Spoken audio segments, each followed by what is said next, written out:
you mentioned the Japan. I have also one friend from Japan, and he was my roommate in Tsinghua University. I'm just telling you one story about him. Like the first day when he came in the university, and I was working on my computer. Actually, we have the separate rooms, but our kitchen and toilet is mutual. So I was working on my computer, and that time period I was heavy, and my belly was like a bigger belly. So yeah, so I was just like in the lazy style. I was like this in like just keyboard and using and stuff. He just came to me, Yushi. His name is Yushi. Yushi just came to me, and he asked me. He just asked me, "Where are you from?" I said, "I'm from Pakistan." He said, "Are you pregnant?" I said, "How, man?"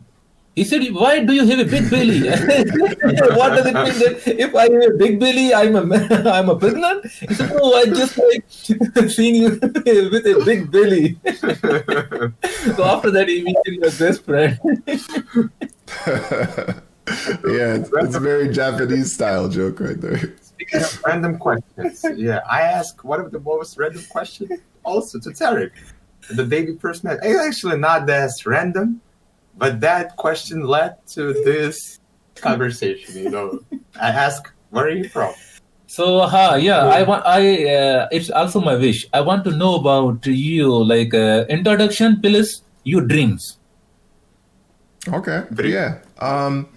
Let's see, who am I? Well, I'm Tarek Johnson, and there's a whole, it's like a whole world inside this brain. Yeah, I could say my life has been a series of just like chaotic events. It's kind of our theme. I started my like language journey, it's a big part of my life when I was really young, about 15 years old. I was just always very curious, in particular about Asia, because I really liked like Japanese cartoons, and so over time, this interest developed into a curiosity about their language and their culture. So I started studying Japanese around 16 years old in high school time. I studied a lot. Then I went to Japan for the first time by myself, and yeah, from that experience, I realized I really like to study languages, but in particular Japanese. And then I went to China later. I realized these countries are not really my style. My cultural comfort is not there. So I wanted to find something more closer. So I started looking a little more west from Far East. And I started really wondering about Mongolia. And that became like kind of my biggest dream. It's like, I just want to get to Mongolia. It's a place where almost nobody travels. It used to be an ancient empire that was one of the biggest in the whole world, in all of human history. And so, and now it's reduced down to this country that we never hear about in the news or pretty much anywhere. So it was like a big mystery, and I just like, yeah, I want to go there. And after I had been through the process of learning Japanese and Chinese and some Spanish and some other languages, I decided, like, yeah, this would be kind of like my life's goal, is like I want to travel and learn about as many places in the world as I can.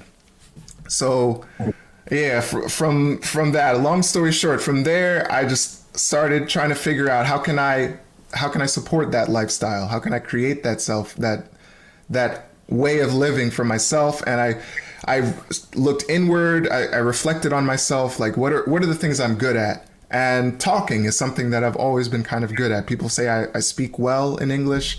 I've always done well in my English classes in school. And so I was trying to figure out, like, and you mentioned you're also a writer. That was another one of my dreams. I wanted to be a writer. I wanted to make graphic novels. I really like fantasy, sci-fi stuff as well.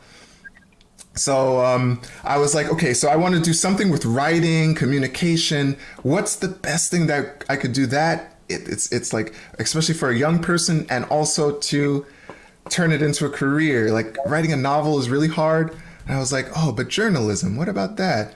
So after I actually went to a college, a small community college in New York, and I was studying computer science, but I didn't like that at all. So I switched. I went to a new community college. I learned about journalism. I learned about the news. I started to understand what the media is like, what it's really, because, you know, on one side we see the media as viewers, but on the back side we know it as like, you know, the people who are coordinating with all kind of other people, having conversations and basically controlling what everyone knows, like the distribution of information. And I really like that, the idea of like creating strategy and trying to understand markets and things. So that it piqued my interest. So that kind of shifted my career, and I hope I answered your question. You know, my dream really is to learn a lot of languages, but also to have an impact on society in the world, and like to basically unite the world in a way that shows like we're not all so different. You know, we're all human beings, and I just believe like the main divider between us is language. And so once you can conquer this barrier, and from this experience with different cultures, you would come to the logical conclusion that we should all just be mixing with each other, you know? Yeah, I did.